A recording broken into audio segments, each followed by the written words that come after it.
हरियाणा में विपक्ष के सरकारी स्कूलों को लेकर सरकार पर निशाना साधने के बाद अब बीजेपी विधायकों ने अपने इलाकों में दौरे कर सरकारी स्कूलों की स्थिति और मिड डे मील की निगरानी शुरू कर दी है। वैसे तो पानीपत में कई बड़े प्रोजेक्ट्स पर काम चल रहा है, पर दफ्तरों में सिस्टम की कमी के कारण पब्लिक की परेशानियां ही कम होने का नाम नहीं ले रही हैं, बल्कि जनप्रतिनिधियों को भी लोगों के सामने असहज स्थिति का सामना करना पड़ रहा है। रिपोर्ट देखिए। पानीपत शहर के बीजेपी विधायक प्रमोद विज जी हमारे साथ हैं। विज साहब, अच्छी बात है, स्कूल को चेक कर रहे हैं, मिड डे मील सब ठीक ठाक है, नजर रखनी भी चाहिए, लेकिन जब से विपक्ष ने स्कूलों का मुद्दा उठाया, खासतौर पर आदमपुर उपचुनाव में, लगता है बीजेपी सरकार का ध्यान अब स्कूलों पर आ गया है। आदमपुर चुनाव तो अभी हुआ है, ये बिल्डिंग तो बनते हुए और इसका टेंडर पास हुए 6 महीने हो चुके हैं। भारतीय जनता पार्टी की हमारी सरकार, माननीय मनोहर लाल जी की सरकार पूरी चिंता करती है हर विभाग की। एजुकेशन में आप देखिए पानीपत में विशेष काम हो रहे हैं। ये स्कूल जो रेड लाइट के ऊपर है, गवर्नमेंट संस्कृति स्कूल, लगभग 13 करोड़ 60 लाख का इसकी बिल्डिंग बन रही है। 68 कमरे इसमें बन रहे हैं और बड़े साइज़ के कमरे हैं जो standard compliance point of view से इनके हैं कमरे। इसमें लैब भी हैं, लाइब्रेरी भी है और बच्चों की असेंबली लाइन भी, यहाँ मिलने का स्थान भी उनका होगा।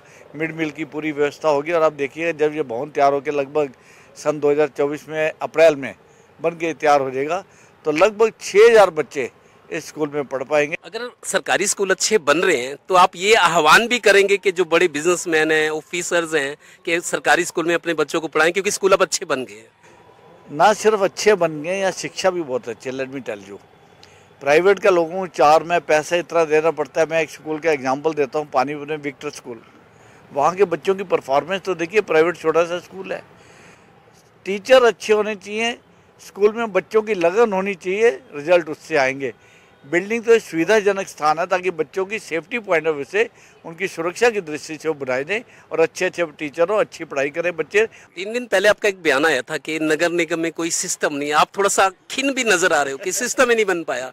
कल संजय भाटिया जी ने, डीलर्स की एक एसोसिएशन थी, उनकी मीटिंग थी, मैं भी था कल, उन्होंने खूब शिकायत की कि HSVP में काम नहीं होता, रिश्वतखोरी है।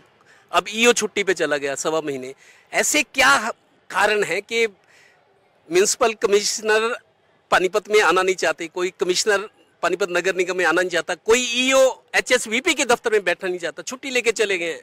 नहीं, इसके लिए क्या लोकल लीडरशिप जिम्मेदार नहीं है क्या? नहीं, मैं ये समझता हूँ कि हमारा कर्तव्य है, जहाँ कमी हमें नजर आए हम तुरंत एक्शन ले। कल ही मीटिंग हुई, आज देखिए अपॉइंटमेंट हो चुकी है, यहाँ आज HSVP में अपॉइंटमेंट हो गई है। संजय जी ने कल मीटिंग दी। हमें जहाँ जहाँ लगता है कमी है हम जाते हैं। अगर वर्किंग में कहीं कमी है, देखिए अधिकारी अच्छे भी हैं, खराब भी हैं, लोग भी अच्छे हैं, लेकिन हमें काम करवाने के लिए अकाउंटेबिलिटी सेट करनी पड़ेगी और अकाउंटेबिलिटी की कमी है। जिस दिन हम उस पैमाने को अचीव कर लेंगे, आप देखेंगे काम बहुत अच्छा होगा। ये लॉजिक माना नहीं जा सकता, क्योंकि 8 साल हो गए सरकार को। पानीपत नगर निगम के चर्चे नहीं चंडीगढ़ तक है, लेकिन सरकार का भी पूरा ध्यान है, सरकार भी इन्वॉल्व है लोकल लीडरशिप के अलावा। गाड़ी पटरी पर क्यों नहीं आ रही? नहीं, गाड़ी पटरी पर आ रही है। विकास की गति तो आप देखिए पानीपत की, आपके अंडरपास शुरू हो चुके हैं, आप जाके देख सकते हैं।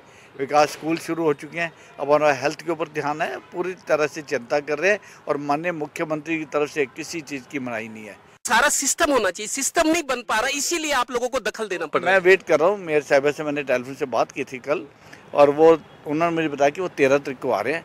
जैसे ही वो आते हैं उनकी प्रेजेंस में एक मीटिंग रखेंगे और जहाँ जहाँ कमी है उसको ठीक करवाएं। तो पानीपत की शक्ल सूरत बदलने की कोशिश में पानीपत बीजेपी के विधायक प्रमोद विज लगे हुए हैं। लोग भी मानते हैं कि जितना पेन ले रहे हैं, जितनी कोशिश करें, उसका नतीजा जरूर मिलेगा। सहयोगी श्रीनिवास के साथ Devendra Kathoria, total news, Panipat bureau.